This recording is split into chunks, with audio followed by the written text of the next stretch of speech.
নমস্কার বন্ধুরা, তোমাদের সকলকে আমার চ্যানেলে স্বাগত জানাই। আজকে আমি আবার তোমাদের কাছে একটা নতুন ভিডিও নিয়ে চলে এসেছি। তোমরা দেখেছো যে এর আগে আমি ভিডিওটা তোমাদের ছেড়েছিলাম যে অন্নপূর্ণা ভাণ্ডারের প্রকল্প কী করে ফিল আপ করবে বা কী এর বেনিফিশিয়ারি বা কী করে তোমরা এখানে বেনিফিট পাবে সেই সব সংক্রান্ত। সেটাই কিন্তু আজকে অফিসিয়ালি নয়, এটা আনঅফিসিয়ালি কিন্তু একটা ফর্ম বেরিয়ে গেছে যেটা সোশ্যাল মিডিয়ায় কিন্তু ঘুরে বেড়াচ্ছে, এবং সেই ফর্মটা নিয়ে তোমাদের কাছে আমি আলোচনা করব এবং কীভাবে তোমরা সেই ফর্মটাকে ফিল আপ করবে। যদিও এটা আনঅফিসিয়ালি ফর্ম, এখনও অফিসিয়ালি ফর্ম সেরকম কিন্তু কোনো কিছু বেরোয়নি, কিন্তু অনেক ক্যাম্পেই কিন্তু এই ফর্ম দেওয়া হচ্ছে। তাই অনেকেই ক্ষেত্রে অনেকে কমেন্ট করতে পারো বা অনেকে বলতে পারো যে এরকম কোনো ফর্ম আমাদের কাছে আসেনি বা নেই, কিন্তু এই ফর্ম কিন্তু অনেক জায়গায় গিয়েছে এবং তারা কিন্তু সেখানে ফর্ম ফিল আপ চলছে। অর্থাৎ তারা বলতে চাইছে যে তারা ক্যাম্পিং করে কিন্তু দিচ্ছে এবং সেখান থেকে সেই ফর্ম কিন্তু ফিল আপ করে কিন্তু জমা নেওয়া হবে। তাই অনেকেই ক্ষেত্রে অনেক কমেন্ট করলেও কিন্তু সব জায়গাতে এখনও পর্যন্ত এরকম ঠিকঠাক ফর্ম পৌঁছায়নি, যার জন্য কিন্তু প্রবলেমটা হচ্ছে। তাই চলো তোমাদের কাছে আজকে আমি যে আনঅফিসিয়ালি যে ফর্মটা যেটা বলা হচ্ছে সেটাই তোমাদের কাছে আমি আলোচনা করব এবং এটা কীভাবে অ্যাপ্লাই করবে এবং কারা কি আবেদনযোগ্য তাদের সব কিছুই কিন্তু এই ভিডিওতে তোমরা পেয়ে যাবে।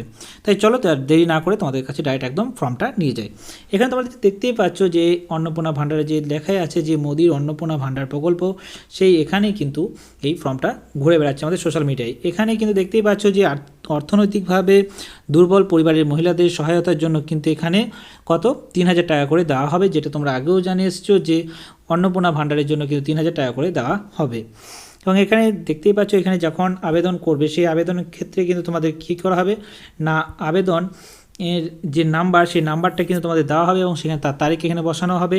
তারপর এখানে যে তোমরা ফর্মটা ফিল আপ করবে অবশ্যই কিন্তু এটা ইংলিশে যদি করতে পারো খুবই ভালো, বাংলাতে করলেও কিন্তু কোনো অসুবিধা নেই। এবার ইংলিশে যখন করবে তখন অবশ্যই কিন্তু ক্যাপিটাল লেটারে কিন্তু করার চেষ্টা করবে। এখানে যখন নামটা লিখবে তখন নামটা অবশ্যই ক্যাপিটাল লেটারে লেখার চেষ্টা করবে এবং যেন স্পষ্টভাবে বুঝতে পারা যায়। তারপরে এখানে তোমাদের জন্ম তারিখ দিয়ে দেবে এবং তারপর এখানে পিতা বা স্বামীর নাম দেবে এবং তারপর তোমার বয়স কত সেটাও কিন্তু এখানে লিখে দেবে। এরপর অবশ্যই এখানে লিঙ্গ দেওয়া আছে, দেখো মহিলা, পুরুষ এবং অন্যান্য। এখানে অবশ্যই এটা কিন্তু পুরুষদের এবং অন্যান্যদের জন্য নয়, এটা শুধুমাত্র মহিলাদের জন্য, তাই মহিলা কিন্তু এখানে ঠিক করতে হবে। এবং বৈবাহিক সম্পর্ক যদি বিবাহিত হয় তাহলে সেক্ষেত্রে বিবাহিত, এবং অবিবাহিত হলে অবিবাহিত, এবং বিধবা হলে বিধবা, এবং অন্যান্য হলে অন্যান্য এখানে লিখে দেবে। এরপরে হচ্ছে পূর্ণ ঠিকানা, অর্থাৎ তোমার যে পুরোপুরি ঠিকানা সেই ঠিকানাটা তুমি এখানে লেখার চেষ্টা করবে। এখানে তোমার গ্রাম যদি হয় তাহলে গ্রাম, এবং ওয়ার্ড যদি হয় তাহলে ওয়ার্ড নাম্বার দিয়ে দেবে। তার সঙ্গে পোস্ট অফিস, থানা, ব্লক, জেলা এবং পিনকোড সমস্ত কিছু কিন্তু এখানে দিয়ে ফিল আপ করে দেবে।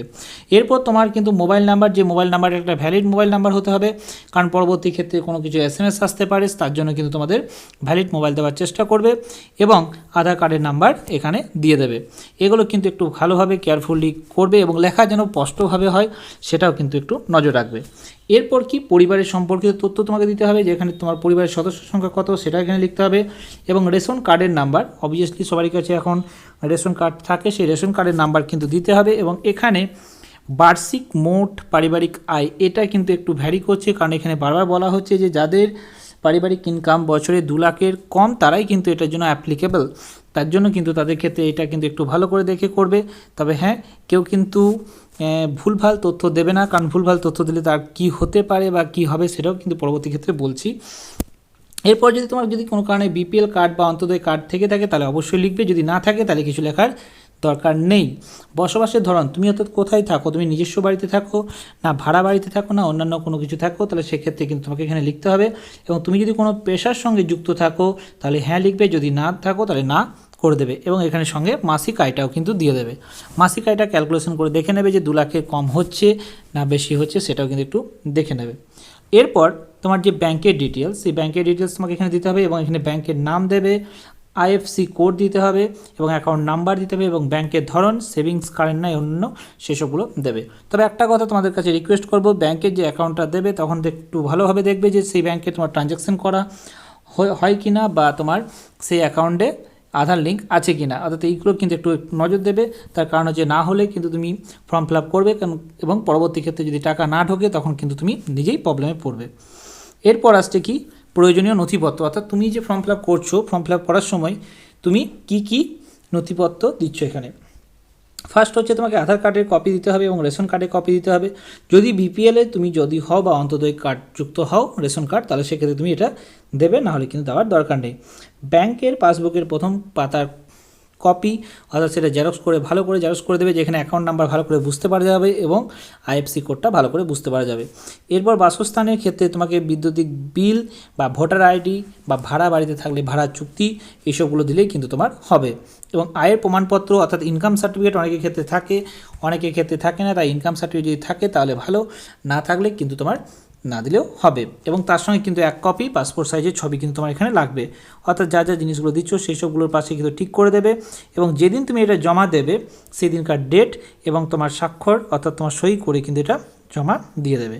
এখানে একটা দেখো, ঘোষণা করার সময় কিন্তু একটা কথা বলা হচ্ছে যে আমি ঘোষণা করছি যে উপরের সমস্ত তথ্য আমার জানা মতে সত্য এবং সঠিক।